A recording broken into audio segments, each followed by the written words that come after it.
Amém? Somente até esse versículo. Deus, em nome de Jesus, Pai, eu te peço que traga-nos a tua palavra.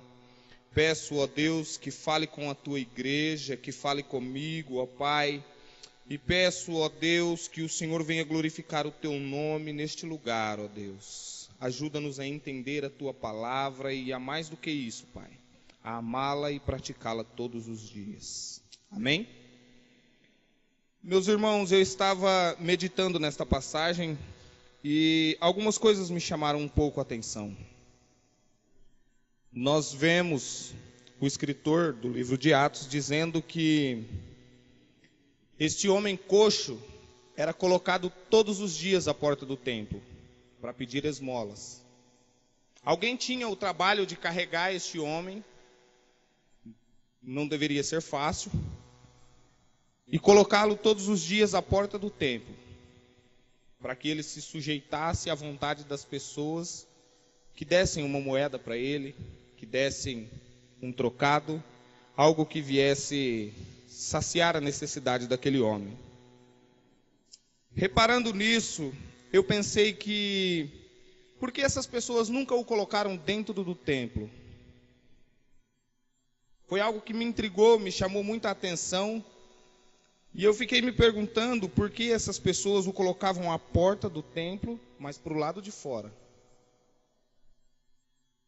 E pela porta desse templo passavam várias pessoas, porque, pelo jeito, é um templo que ficava aberto durante todo o dia e tinha horários específicos para se fazer as orações. E você imagina quantas pessoas não passaram por aquela porta e não viram aquele homem deixado ali, mendigando, pedindo esmolas. E lendo um pouco o livro de Atos, antes de chegar no capítulo 3, no capítulo 12 nós vemos o dia do cumprimento da promessa do Pentecoste. E eu pensei que talvez muitas pessoas que entrassem no templo, que passassem por esse homem na porta, talvez fosse um dos 120 que estavam no dia do Pentecoste.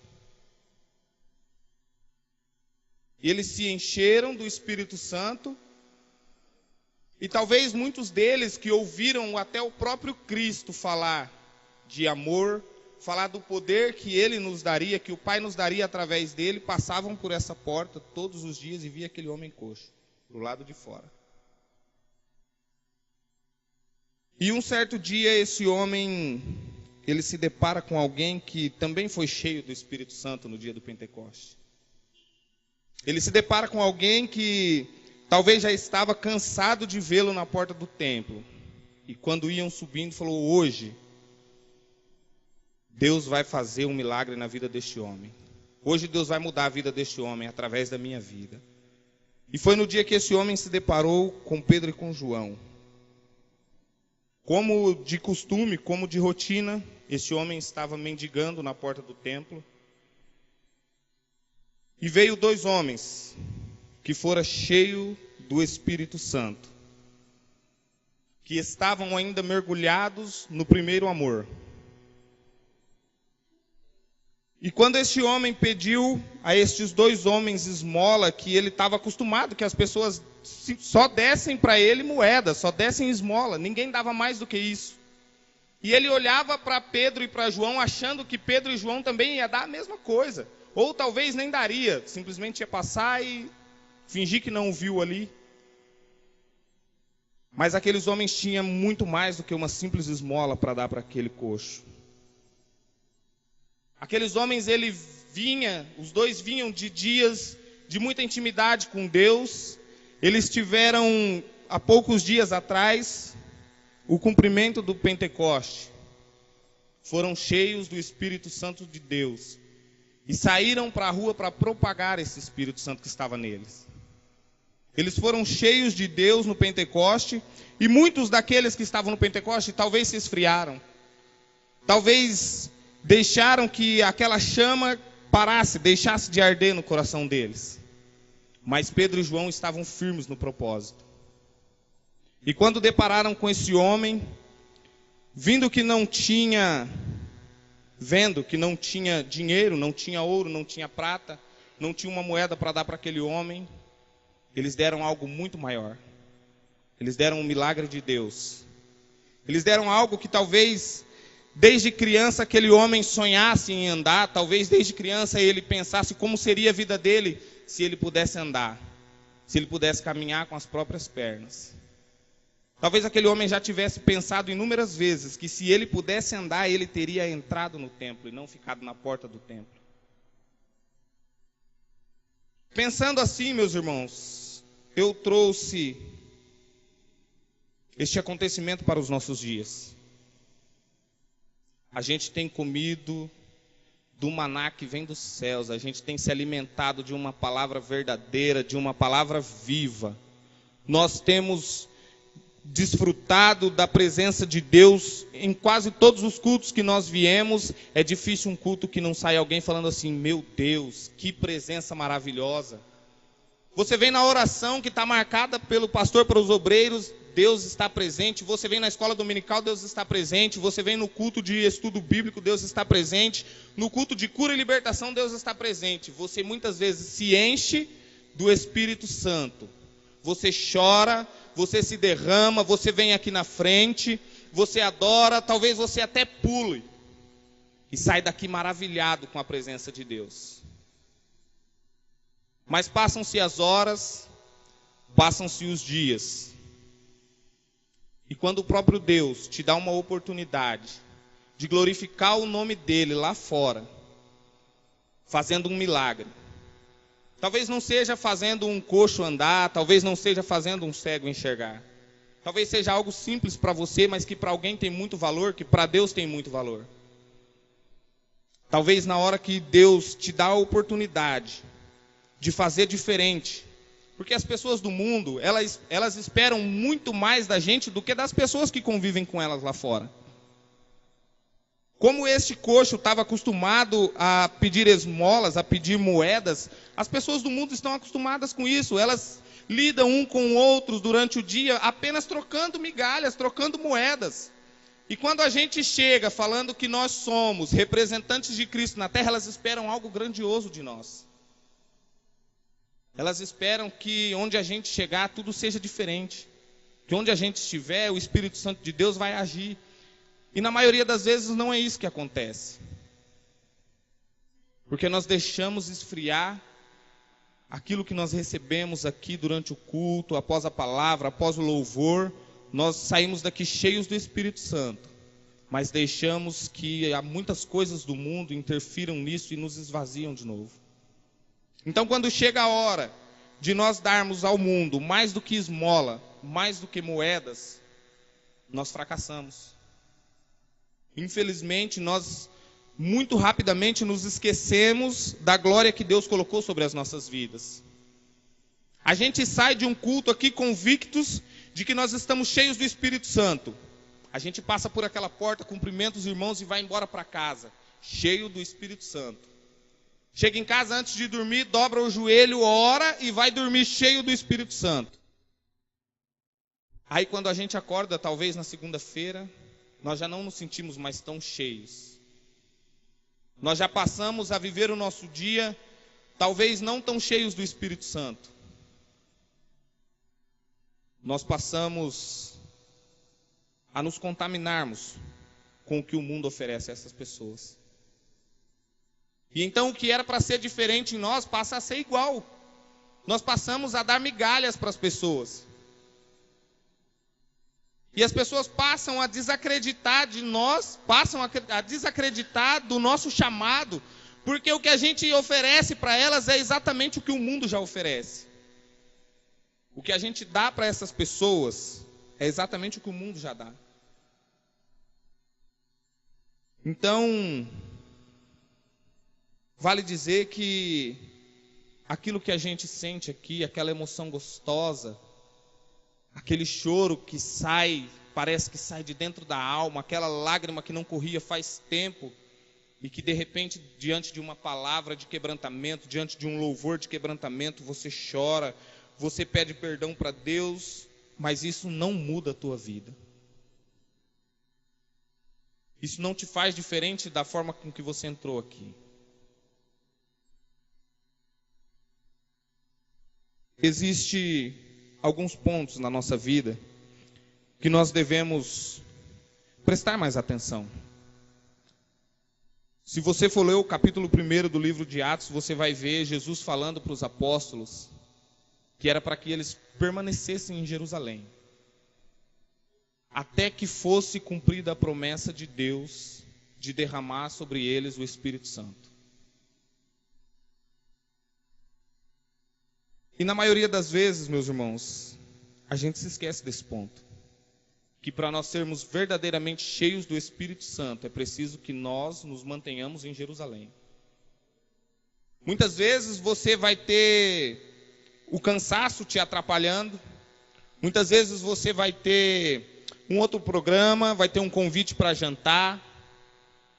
E aí você acaba deixando Jerusalém de lado. Acaba deixando a vontade de Deus, deixando a casa de Deus de lado. E aí você se pergunta, mas por que eu não sou cheio do Espírito Santo? Porque você não se manteve em Jerusalém. Porque talvez você não deu crédito suficiente, talvez você não deu o crédito que merecesse a promessa de Deus. Todos que estamos aqui temos uma promessa. Eu tenho certeza, eu garanto que quando você se entregou para Jesus, você recebeu promessas lindas de Deus, mas elas não se cumprem. Porque você não está em Jerusalém. Porque você não está esperando o tempo de se cumprir essa promessa. A gente tenta, a gente busca, e o tempo começa a passar, e as coisas não acontecem, e as promessas não se cumprem, e a gente desanima.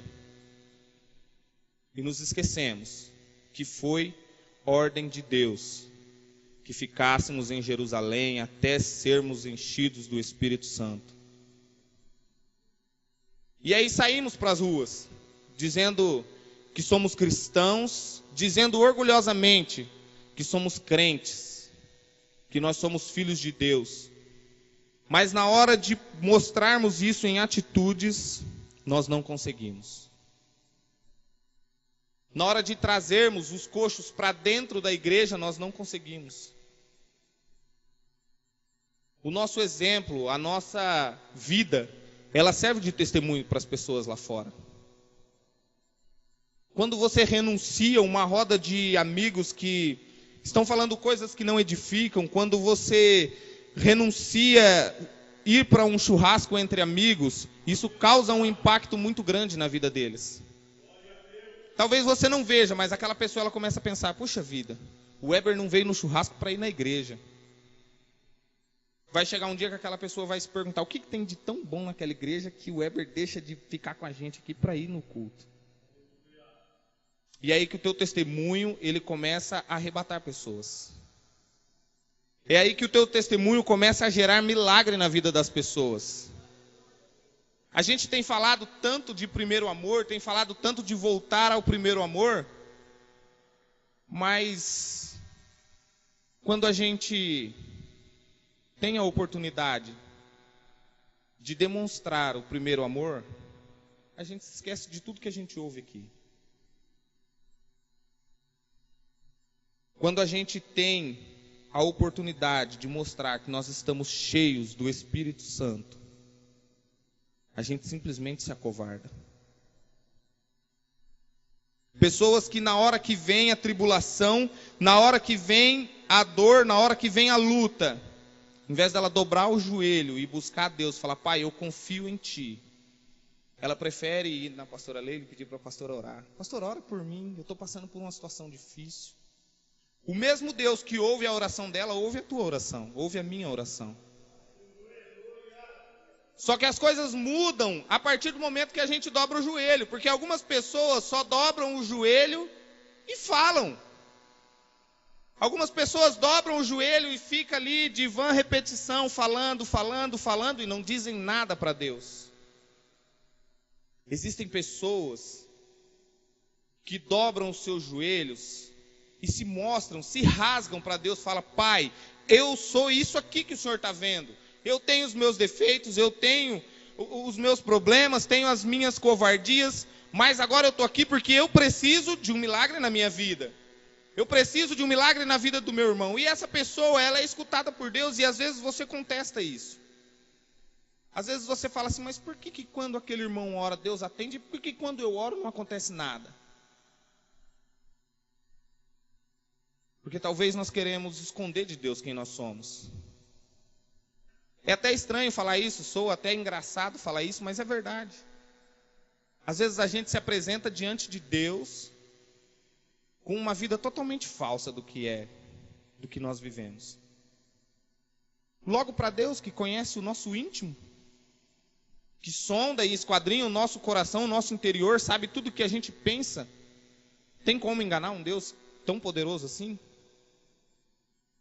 E conscientes disso, a gente ora, a gente louva, a gente faz a obra de Deus, querendo esconder quem nós somos.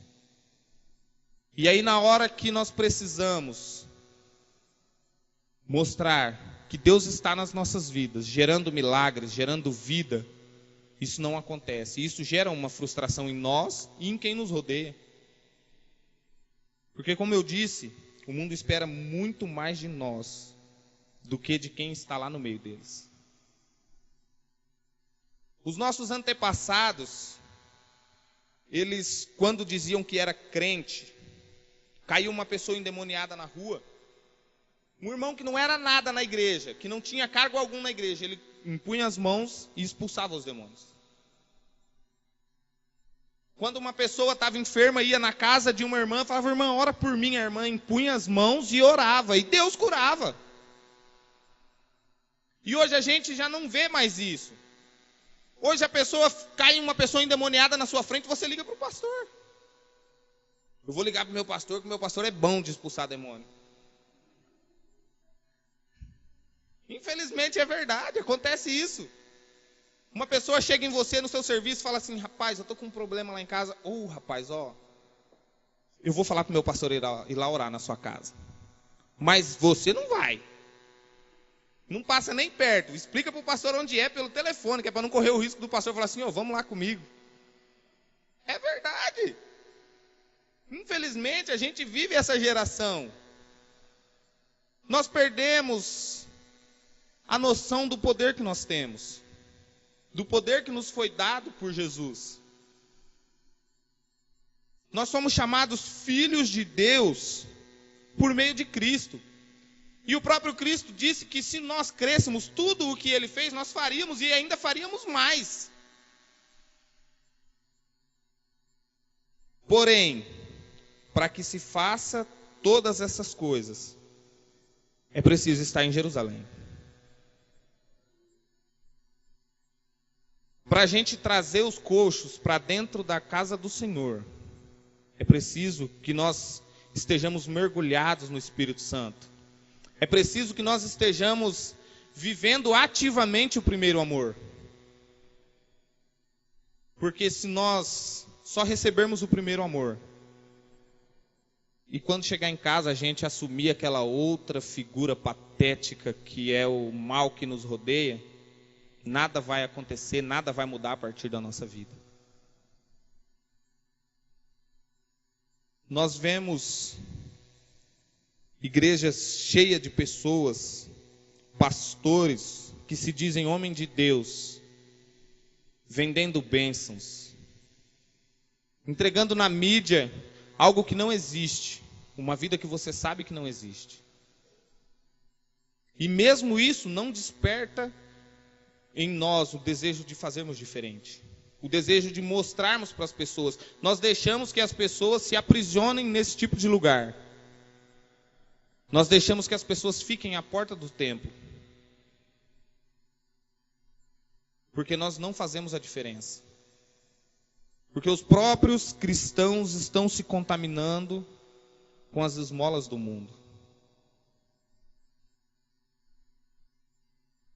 É tempo de repensarmos a nossa vida. É tempo de levarmos em consideração que nós somos diferentes. Que a nossa vida tem que ser diferente. Talvez nós vivemos muitos anos enganados, pensando que só os pastores, só os presbíteros, que só os líderes poderiam ministrar sobre a vida das pessoas. E esquecemos que nós também somos filhos de Deus e que nós também temos o poder que foi outorgado a eles. É tempo de nós despertarmos a nossa consciência para vivermos o milagre de Deus. Para vivermos algo novo de Deus, algo que os nossos pais não viram, algo que nós não vimos ainda. É tempo de nós vivermos uma intimidade com Deus que talvez você mesmo vai estranhar. Talvez a hora que você começar a orar, você vai falar assim, mas eu nunca senti isso. Geralmente eu só me sentia tão bem assim quando eu orava na igreja, mas agora eu estou orando na minha casa e eu me sinto muito bem, eu levo isso para o meu trabalho, eu levo isso para a escola e eu levo isso para onde eu vou e isso faz a diferença. As pessoas olham para mim e falam que eu sou diferente de todo mundo, porque agora eu tenho intimidade com Deus, agora eu estou constantemente em Jerusalém, eu estou mergulhado na graça de Deus, eu estou mergulhado no primeiro amor. E isso traz uma diferença na nossa vida, isso traz uma transformação na nossa vida. E quando Deus começa a transformar a tua vida, não é só a tua vida que se transforma. O teu vizinho começa a ver diferença em você. Os teus irmãos, os teus primos, os teus pais, eles começam a ver diferença em você. E se eles não são cristãos, eles vão atrás de ser. Eles vão querer, eles vão se sentir atraídos pelo que está acontecendo com a sua vida. Quando você começa a mudar as suas atitudes, quando Deus começa a gerar milagres através de você, as pessoas param de aceitar a esmola que sai do mundo e elas querem viver aquilo que está na tua vida. Elas param de pedir esmola para as pessoas que elas veem que não tem nada para dar para elas. E elas falam, não, a partir de hoje eu quero viver o milagre que nem ele vive. Eu quero que a minha vida seja fonte de milagre, igual a vida dele é uma fonte de milagres. E Deus começa a ser glorificado através da tua vida. E o nome do evangelho começa a ser propagado. O nome de Deus começa a ser propagado através da tua vida. Aí você começa a entrar no propósito de Deus. E de repente isso se torna comum, se torna rotina. Você começa a ser usado por Deus para curar pessoas pelo poder que há no nome de Jesus. De repente você está na tua casa almoçando, chega uma pessoa e fala assim, vizinho, eu não sei o que aconteceu, tem uma moça caída ali, eu acho que ela está endemoniada. Aquela pessoa ela foi atrás de você porque ela sabe que o Espírito Santo de Deus está na tua vida. E a hora que você impor as mãos, aquele demônio vai sair pelo poder que há no nome de Jesus. Aí você começa a ver que a tua vida, quando você espera o tempo da promessa de Deus, quando você fica firme na promessa de Deus, ela começa a gerar frutos. Ela começa a gerar vidas. Você começa a ver que através de você, pessoas começaram a procurar a Deus, elas começaram a se interessar por Deus. Pessoas que zombavam de você, que riam porque você deixava de fazer as coisas legais que elas achavam para estar na igreja. Essas mesmas pessoas que zombavam de você, ela começa a te seguir. A primeira vez ela vem pela curiosidade. Eu vou lá ver o que esse cara faz lá, porque não é possível. Esse negócio deve ser muito gostoso. Porque ele mudou completamente. A vida dele é outra. Ele tem um brilho no olhar que ninguém tem igual. E a primeira vez ele vem pela curiosidade. E chega aqui e você vê aquela pessoa e fala assim, oh meu Deus, traz uma palavra que vai impactar a vida dela. E Deus fala. Porque você vai ter intimidade com Deus e tudo que você pedir para Ele em nome de Jesus, Ele vai fazer. E aí aquela pessoa ela começa a se sentir atraída pela palavra de Deus. E através da sua vida, você gerou uma vida. Que vai gerar uma outra vida. Que vai gerar uma outra vida. E aquele simples detalhe, aquela atitude tão pequena que você achava que não faria diferença, é algo que está sendo festejado nos céus. Porque a Bíblia fala que quando uma alma se arrepende e se converte dos seus maus caminhos, há festa nos céus. Então, através da tua mudança de vida, você ganhou o teu vizinho, que ganhou a esposa dele, que ganhou os filhos, que ganhou os amigos, os primos. E isso vai gerando um ciclo, isso vai gerando uma rotina. Pessoas vão gerando pessoas, que vão gerando pessoas. E quando você pensar que não, a tua vida é um exemplo para muitas pessoas. Aquilo que era para você ter dado uma esmola para a pessoa e você disse para ela assim, ó, não.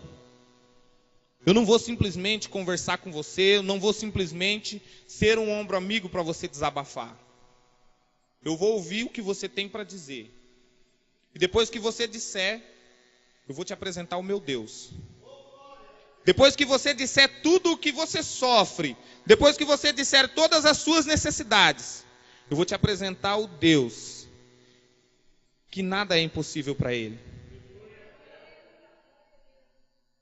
Eu vou ouvir a tua deficiência, eu vou ver o que você quer, e eu vou pegar você que está na porta do templo, e vou te levar lá para dentro. Eu vou trazer você comigo, para Deus mudar a tua vida e você adorar a Deus juntamente comigo. Essa é a atitude que o mundo espera de nós. Pessoas para ouvir o que eles têm a dizer, está cheio. Eles têm muitos amigos que são do mesmo nível que eles. Mas eles esperam algo muito maior de você. Ele espera que você ofereça para ele uma solução definitiva da vida deles. Porque soluções passageiras, eles encontram em tudo que eles fazem. No álcool, na prostituição, todas essas coisas distraem eles por alguns momentos. Mas o Deus que nós servimos, Ele soluciona definitivamente a nossa vida. Ele é capaz de limpar o nosso coração, de tirar a mágoa, de tirar o rancor. Aquela pessoa que você não suportava ver, de repente você passa a amar, a orar por aquela pessoa. Você passa a pedir para Deus salvar aquela pessoa para ela vir cultuar junto com você. E isso faz toda a diferença, meus irmãos. A gente demora a entender os atos do Espírito Santo. A gente acha que porque nós estamos cheios do Espírito, a gente tem que erguer a mão e dezenas de pessoas têm que ser batizadas com o Espírito Santo, tem que ser curado instantaneamente. Mas os pequenos atos também contam, e contam muito. A pequena diferença que você faz na vida de uma pessoa, aquilo que ninguém fez, você ousa fazer diferente, e Deus, Ele te honra. Deus faz acontecer, porque Ele está na tua vida. A tua palavra, ela não vai ser em vão. O teu abraço não vai ser em vão. O convite que você faz para o teu amigo, para o teu vizinho vir ao culto, não vai ser em vão. Ele pode não vir, mas é uma semente que você plantou na vida dele. Ele, a partir do momento que você chamou a primeira vez, ele começa a ver que você é diferente. Que todas as pessoas chamavam ele para ir para outros lugares. Mas você falou sério com ele. E ofereceu uma solução definitiva para a vida dele. Ofereceu uma salvação. Que vai muito além do que a gente pode dar para uma pessoa. Você mostrou para uma pessoa que o mesmo céu onde você vai morar, você quer que ela more junto com você lá. E essa demonstração de amor, essa demonstração de cuidado, ela é capaz de impactar mais a vida de uma pessoa do que um milagre. O amor, ele é muito mais forte do que o milagre. Nós estamos cansados de ver pessoas que veem milagres praticamente todos os dias e são incrédulas. São totalmente incrédulas. Mas nós vemos também pessoas que, pelo amor, foram resgatadas do mundo, foram tiradas da sarjeta e foram trazidas para dentro da casa do Senhor. E hoje estão gerando frutos, estão gerando vidas, estão abençoando vidas, estão fazendo milagres pelo poder do nome de Jesus. E tudo começou por um simples gesto de amor. É tempo de voltarmos a viver o amor de Cristo. Não aquele amor por interesse, não aquele amor que você espera um reconhecimento gigantesco por ele, não. O amor convicto de que você fez e que Deus é quem vai converter. O amor de que todo mundo precisa, mas ninguém assume. As pessoas, elas buscam de todas as formas saciar as suas necessidades. Elas buscam em todos os lugares saciar as suas necessidades, sabendo de que é só em Deus que isso vai acontecer. Talvez ela esteja só esperando você demonstrar o amor a ela. Talvez várias outras pessoas chamaram, mas ela está esperando o seu convite. Talvez muita gente já falou de Deus para ela, mas ela está esperando você se levantar, abraçá-la e falar de Deus para ela. Amém? Que o Espírito Santo de Deus nos ajude a praticar esse amor, a viver esse amor, e a viver milagres extraordinários através do cumprimento da promessa dele nas nossas vidas. Que nós sejamos diferentes de tudo aquilo que o mundo tem oferecido. Que nós tenhamos algo mais para oferecer às pessoas. Amém? Que o Espírito Santo de Deus fale melhor ao teu coração.